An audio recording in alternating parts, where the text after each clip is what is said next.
Video we are going to analyze the truss A, B, C, D, E, F, G. G is having a point load of 2 kilonewton, F is having a point load of 4 kilonewton, and E is having a point load of 5 kilonewton. And the spans of A, B, B, C, and C, D are 4 meters. And the height from the base to E point is 1.154 meter. From E to F, it is 2.31 meter. We are going to analyze the truss in Etabs. Open Etabs, then click on New Model. Then will get a model initialization. Use built-in settings with Indian code. Then click on OK. And New Model Quick Templates also. Click on OK. We'll edit the grids or the states in the interface itself. So give a right click here, add or modify grid. As we are having only two states, so select here modify or show store data and store up to two stores. So delete the 3 and 4. Delete story, delete existing structure at story. And here in the picture you can see the first story height is 1.154.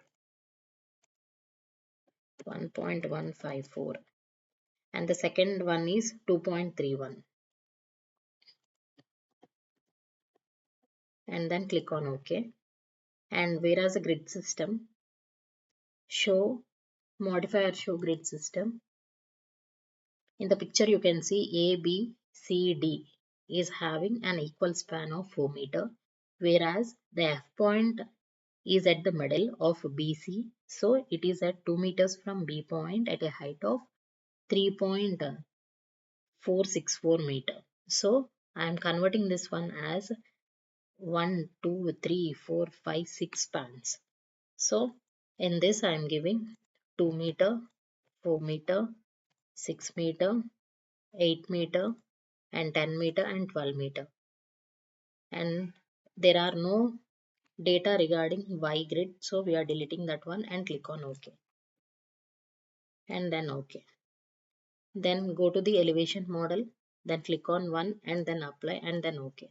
Here you can see base, story 1 and story 2. And again in 3D view, for assigning the trusses, we are rotating this one using rotate 3D.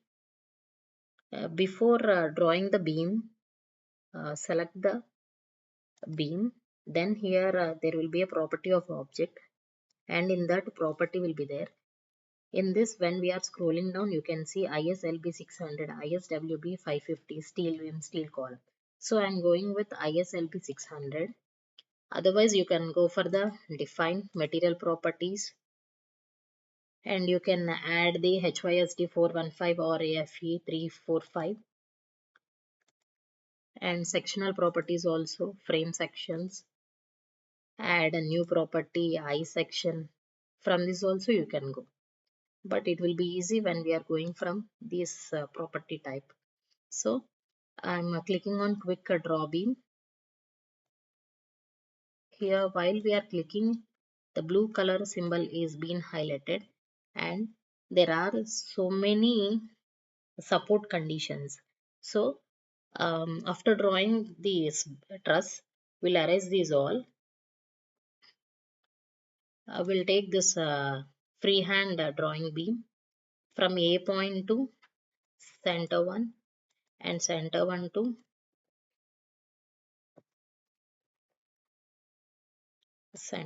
the last one, and click on escape. Again select from this point to from A point to center point, then center point to last point, and click on escape. Again select this one from this point to this point, and this point to center point, and back to C and back to this one. So we have to remove these all conditions. So assign joint restraints, select the grid, select grid, spring apply, select grid, spring apply, select the grid, spring apply, select grid, spring, apply.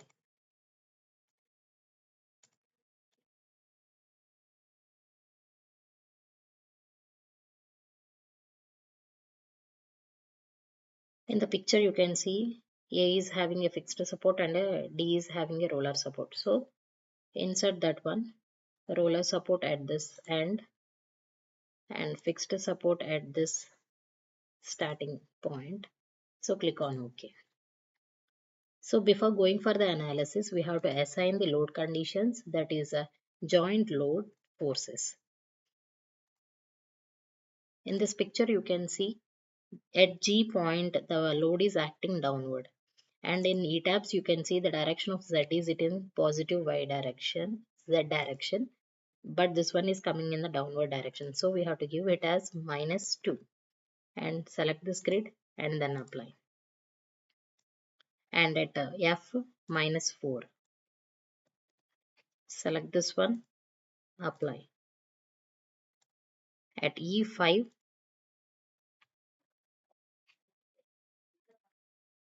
apply, then OK. Then assign frame release partial fixity, because the axial members or tension members, compression members, will speak about while we are speaking about trusses, there will be no bending moment. We'll speak about only the that the forces are compressive forces or tensile forces. So we are releasing that the moments are not there in this truss. So apply. We have to select, before applying this one we have to select this one, then apply, then OK.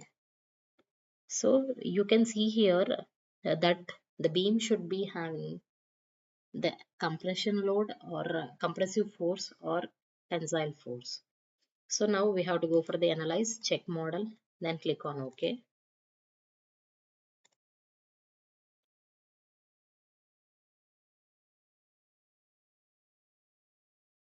Analyze, run analysis, truss,